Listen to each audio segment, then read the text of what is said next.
Hi guys, it's Jacob from Stringbuzz here, stringbuzzworld.org being a music journalism site, links are in the description down below. And we have a brand new song review for you today, and it's the latest track by Elle King, or Elle King, however you pronounce it. I don't really know much about the artist, which I'll get into further later in this review, and that's her new track, Wild Love. So I'm going to refer to the original article as I usually do for these videos, so I hope you enjoy. So going into this track, I can't say I've heard too much by Elle or Elle King.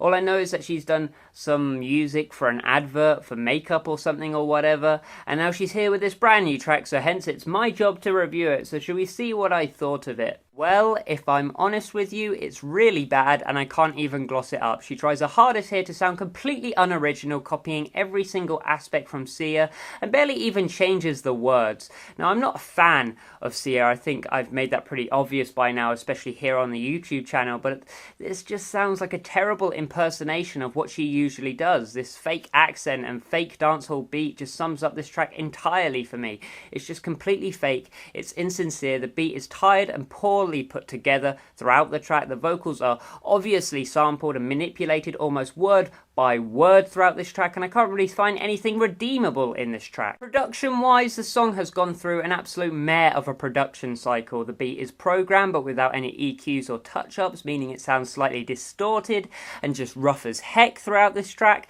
The piano is lacking its natural percussive tone, and instead it also sounds completely programmed and nasty and just watery. I've also heard better piano mixes on, say, Cool Maths games growing up online. There's a little reference for you.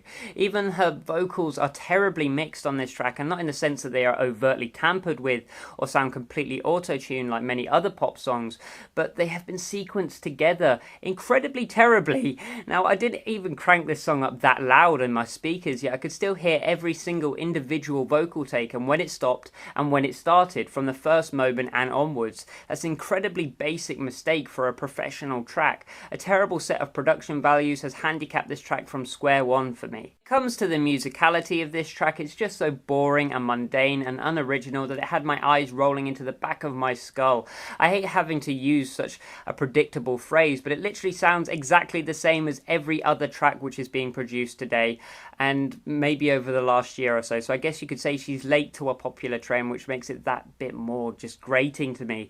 The rhythm is dull and stagnant. The Caribbean influences are forced and very fake. The vocal performance is needlessly accented and again very forced, and the melodies are dumbed down to the absolute extreme, and I can't find anything redeemable here that is any better than any other tracks around at the moment. Think of all the criticism I gave Anne-Marie for that Ciao Adios track in my review, and just copy and paste that here, but add in the fact that the production is even worse on this track. I don't want this to sound like I'm attacking the artist or anything like that, but this song is just quite frankly terrible in every single aspect. Lyrically, the track is mundane and your usual Tumblr-worthy, indirect, insincere nonsense that you typically expect from a track like this. It has no meaning behind it. It uses terrible metaphors, and the whole la la la thing was already done bad enough by Fergie last year, so I guess you could say that this track even reuses lyrics and syllabic behaviour from other bad tracks as well. So all in all, a lazy, completely forgettable waste of my time. So I gave it a G rating of 1 out of 10,